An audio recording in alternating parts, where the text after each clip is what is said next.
UP की इन 10 सीटों पर टक्कर ही टक्कर, बीजेपी सपा की होगी अग्नि परीक्षा। 2026 में कौन मारेगा बाजी, लड़ाई हुई दिलचस्प आखिर क्या होने जा रहा है। यूपी की सियासत एक बार फिर से नया मोड़ ले रही है, जहां हर चाल इतिहास बदल सकती है। पंचायत चुनाव से पहले और विधानसभा चुनाव से ठीक पहले अब नजरें 2026 की राज्यसभा जंग पर टिक गई हैं, क्योंकि खबर है कि 10 सीटें खाली होंगी और यही 10 सीटें बीजेपी और समाजवादी पार्टी की असली अग्नि परीक्षा बनेंगी। सवाल सिर्फ जीत का नहीं है, सवाल भविष्य की राजनीति का है। कौन मजबूत होगा 2027 से पहले और किसकी जमीन खिसक जाएगी, यहीं से तय होने जा रहा है, जिस पर हर किसी की निगाह है। क्या है सियासी कहानी, संदीप ओझा आपको बताएंगे। रिपोर्ट्स की माने तो 2026 के नवंबर में यूपी से राज्यसभा की 10 सीटें खाली होंगी और इसी के साथ सियासी तापमान चरम पर पहुंच जाएगा। इन सीटों का असर सिर्फ दिल्ली की राजनीति पर नहीं, बल्कि लखनऊ से लेकर गांव देहात तक भी दिखेगा।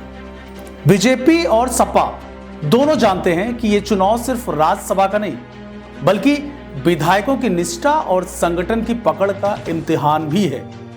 पिछले चुनाव की यादें अभी ताजा हैं, जब सपा के कई विधायक बगावत कर बीजेपी की झोली में चले गए। इस बार दोनों दल किसी भी कीमत पर वही गलती दोहराना नहीं चाहेंगे। हालांकि रिटायर होने वाले सांसदों की सूची खुद कहानी बयां कर रही है। बीजेपी की 9 बड़े चेहरों और सपा के एक दिग्गज सांसद नवंबर 2026 में रिटायर होंगे। इसका मतलब साफ है कि बीजेपी को अपने 9 सीटें बचानी है और सपा को अपनी 1 सीट को बढ़ाने का सपना देखना है। लेकिन राजनीति में सपने तभी पूरे होते हैं जब नंबर 7 हो। यही वजह है कि अभी से अंदर खाने बैठकों का दौर शुरू हो चुका है।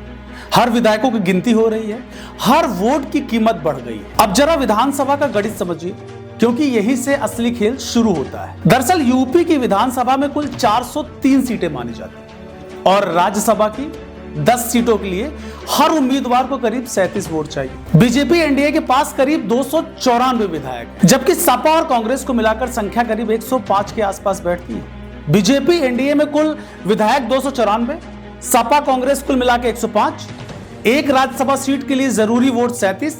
इस गणित के हिसाब से बीजेपी आराम से 8 सीटें निकाल सकती है और सपा सिर्फ 2 सीटों तक सीमित दिखती है। लेकिन भैया, राजनीति सिर्फ गणित नहीं होती, बल्कि मनोवैज्ञानिक और भरोसे का खेल भी होती है। सपा के लिए सबसे बड़ा सवाल बागी विधायकों का है। पिछले चुनाव में जिन विधायकों ने ऐन वक्त पर पाला बदला था, वही चेहरे इस बार भी सपा की नींद उड़ाए हुए हैं। 3 बागी पहले से अलग खड़े हैं और 4 अन्य की भूमिका भी निर्णायक मानी जा रही है। अगर इनमें से एक भी इधर उधर हुआ तो सपा का पूरा प्लान धराशायी हो सकता है। यही वजह है कि अखिलेश यादव की हर चाल अब इन्हीं विधायकों के इर्द गिर्द घूमती दिख रही है। बीजेपी की रणनीति इससे बिल्कुल अलग है। पार्टी को भरोसा है कि उसके पास न सिर्फ संख्या बल है, बल्कि संगठनात्मक पकड़ भी है। 2024 के राज्यसभा चुनाव में बीजेपी ने यह दिखा दिया था कि कैसे विपक्ष की कमजोरी को ताकत में बदला जा सकता है। इस बार भी बीजेपी ज्यादा जोखिम नहीं लेना चाहती। पार्टी जानती है कि 8 सीटें उसकी पहुंच में हैं और अगर विपक्ष ने थोड़ी भी चूक की तो यह आंकड़ा और भी बढ़ सकता है। बता दें, 2024 में बीजेपी को मिली थी 8 सीटें, सपा को भी 2 सीटें मिली थी। 2026 में फिर वही आंकड़ा दोहराने की तैयारी है। यही वजह है कि बीजेपी इसे आत्मविश्वास के साथ लड़ाई मान रही है और आने वाला साल 2026 की राज्यसभा जंग यूपी की राजनीति की दिशा तय करने वाली है। पंचायत चुनाव के बाद यह मुकाबला बता देगा कि 2027 में किसका पलड़ा भारी रहने वाला है।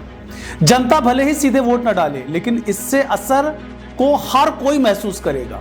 विधायक टूटेंगे या टिकेंगे, गठबंधन मजबूत होंगे या बिखरेंगे, सब कुछ इसी चुनाव से साफ होगा। बीजेपी और सपा दोनों के लिए यह सिर्फ 10 सीटों की लड़ाई नहीं है, बल्कि सियासी भविष्य का ट्रायल रन है। यही वजह है कि पूरे प्रदेश की निगाहें इस पर टिकी हैं, क्योंकि यहां जो जीतेगा वही आने वाले चुनाव में मनोवैज्ञानिक बढ़त के साथ मैदान में उतरेगा।